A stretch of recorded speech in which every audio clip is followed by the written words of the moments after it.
দেখতে আসার পরেও আমি একটু পরিবেশটা আপনাদের সাথে শেয়ার করার চেষ্টা করলাম। এখানে দেখতে পাচ্ছেন যে আমি সিরাজগঞ্জ শহরের রাস্তা ধরেছি এবং সিএনজিতে উঠেছি এবং এই রাস্তাটা অনেক সুন্দর একটা রাস্তা। এখানে কিন্তু এই রাস্তাটা চাপা, এখানে কিন্তু বড় বড় গাড়ি যাতায়াত করে। ভিউয়ার, আমরা কিন্তু ফাইনালি উঠে পড়লাম চান্দুরা থেকে গাড়িতে, উদ্দেশ্য সিরাজগঞ্জ শহর। যাই হোক, এই গাড়ি কিন্তু সিরাজগঞ্জ শহরে যাবে না, এটা আমি উঠেছি নাটোরের একটা গাড়িতে, কিন্তু গাড়ি নাটোর পর্যন্ত যাবে না। এখন এই গাড়িটার টপ স্পিড দেখে আমি প্রথমে অবাক হয়ে গেলাম যে গাড়িটার টপ স্পিড সর্বোচ্চ আছে 60। 60 তার নিচেও আছে, কিন্তু উপরে যাবে না। এখন যাই হোক, কিছু করার নেই, সকালে ফাঁকা রাস্তা, যদি 60-এও যায়, আমার উদ্দেশ্য হচ্ছে সকাল 10টার মধ্যে সিরাজগঞ্জ পৌঁছানো, 10টা আগে পৌঁছাইতে হবে। দেখ, আমি দেখতে দেখতে 10টা নয়, উম, তাও হাতে ধরে 8টা, মানে 7:30টার পরে আমি এলাঙ্গা পৌঁছে গেলাম। এলাঙ্গা বলতে সেতুর আগে, ওই চৌরাস্তায় পৌঁছে গেলাম। এখানে আসার পরে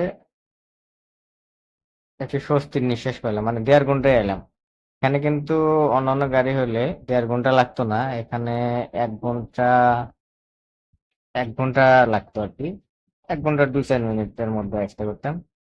কিন্তু এই গাড়িতে টপ স্পিড 60-এর কারণে কিন্তু আমার আসলে বেশি সময় লাগে, তাই সেটা ব্যাপার না। এখন এসে পড়েছি, এই যে এখন আমরা সেতুতে উঠবো, দেখতে পাচ্ছেন।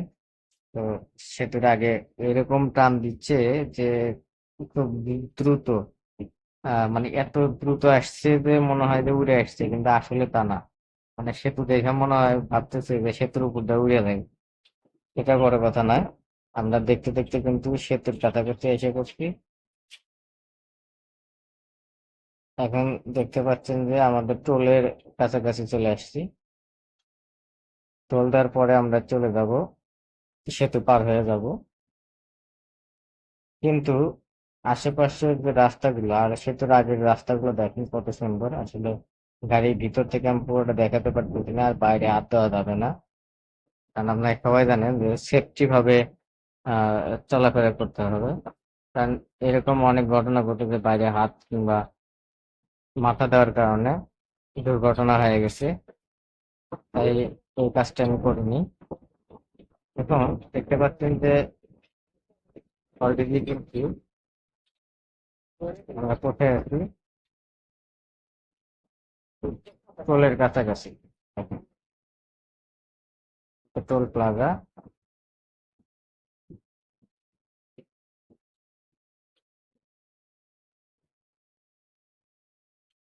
এখন আমাদের গাড়ি থেকে টোল দেওয়া হবে, আর যমুনা টোল প্লাজা আপনারা দেখতে পাচ্ছেন, এই যে বুথের সামনে গাড়িটা ভিড়ানো হলো।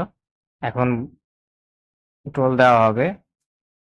টোল দেওয়ার পরে আমি আপনাদেরকে বলে রাখছি, বড় গাড়ি যেটা বাস গাড়িতে 1200 টাকা, আর বাস গাড়িতে 1000 টাকা নেয়, এবং যেটা বেশি লোড সেটাতে 1200 টাকা নেওয়া হয়। দেখ, আমরা টোল প্লাজা পার হওয়ার পরে কিন্তু আমাদের একটা অনুভূতি আছে, সেটা হচ্ছে আমরা সেতু দেখবো। সেতু দেখতে গেলে আমাদের যা করতে হবে, আমাদের জানলা দিয়ে ফোন ধরতে হবে। আমি চেষ্টা করতেছি সামনে দিয়ে দেখানোর, কিন্তু সামনে দিয়ে দেখানো খুবই কঠিন। দেখেন, আমি প্রথমে ভুল ইনফরমেশন দিয়েছি। আমাদের গাড়িটা হচ্ছে পাবনা থেকে আহ চৌরাস্তা হয়ে স্কোয়ার মাস্টার বাড়িতে যায়। এখন দেখতে পাচ্ছেন যে এই যে আমাদের সেতুর উপরে ওঠার আগে যে জঙ্গলগুলো সেগুলো দেখা যাচ্ছে। আসলে ঢাকায় যদি আপনি থাকেন তাহলে কিন্তু একঘেয়েমি হয়ে যায়। তাই বাইরের পরিবেশগুলো দেখতে কিন্তু অনেক ভালো লাগে, সবুজের ছোঁয়া পেলে কিন্তু মনটা প্রাণবন্ত হয়ে ওঠে।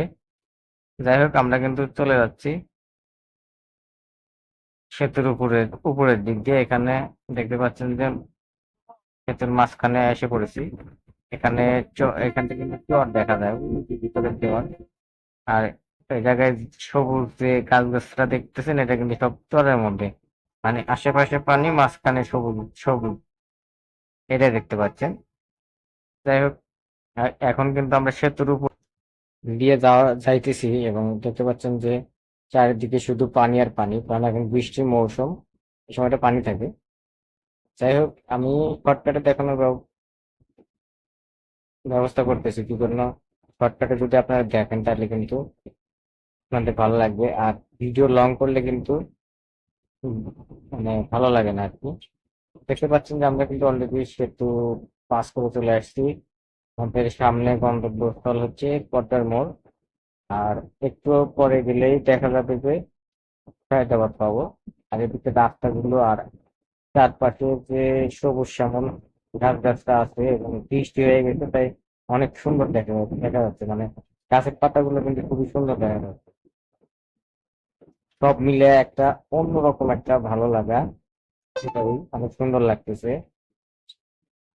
আমি চোখে যেভাবে দেখতেছি ক্যামেরাতে আসলে ওইভাবে প্রকাশ করতে পারতেছিলাম, মানে আমি আমার তো একটা এবং আমার সবচেয়ে পারফেক্ট একটা জার্নি, যেখানে কিছুক্ষণ আগে বৃষ্টি হয়ে গেছে, গাছের পাতাগুলো সুন্দর পরিষ্কার হয়ে গেছে, চকচকে দেখাচ্ছে, এবং দুই পাশে সবুজ শ্যামল এবং মাঝখান দিয়ে রাস্তা চলে যাচ্ছে, এবং হালকা বাতাস, সব মিলিয়ে একটা ওয়াও পরিবেশ। এই পরিবেশটা সবসময় আপনি পাবেন না। আচ্ছা, শুধু দেখেন, আমি সকালে 6টায় কিন্তু রওনা দিয়েছি, এবং এই সময়টা সকাল 6টার থেকে 7:30 8টার আগ পর্যন্ত কিন্তু এই সময়কার পরিবেশটা কিন্তু অনেক সুন্দর একটা পরিবেশ পাওয়া যায়। তো আমি সবটুকুই অনুভূতি করেছি গাড়ির মধ্যে থেকে, এবং আপনি দেখেন প্যাসেঞ্জার গুলোর যে শার্ট দেখলে বুঝতে পারবেন যে তাদের যে হালকা বাতাসটা লাগতেছে, এবং অনেক সুন্দর একটা ফিলিংস পাওয়া যাচ্ছে, আমি পাচ্ছি, এবং তাদের মাধ্যমে বোঝাচ্ছে। দেখেন, তো আমি অলরেডি পট্টার মোড় থেকে নেমে সিএনজিতে আসছি। সিএনজিতে আসার পরেও আমি একটু পরিবেশটা আপনাদের সাথে শেয়ার করার চেষ্টা করলাম। এখানে দেখতে পাচ্ছেন যে আমি সিরাজগঞ্জ শহরের রাস্তা ধরেছি এবং সিএনজিতে উঠেছি, এবং এই রাস্তাটা অনেক সুন্দর একটা রাস্তা। এখানে কিন্তু এই রাস্তাটা চাপা, এখানে কিন্তু বড় বড় গাড়ি যাতায়াত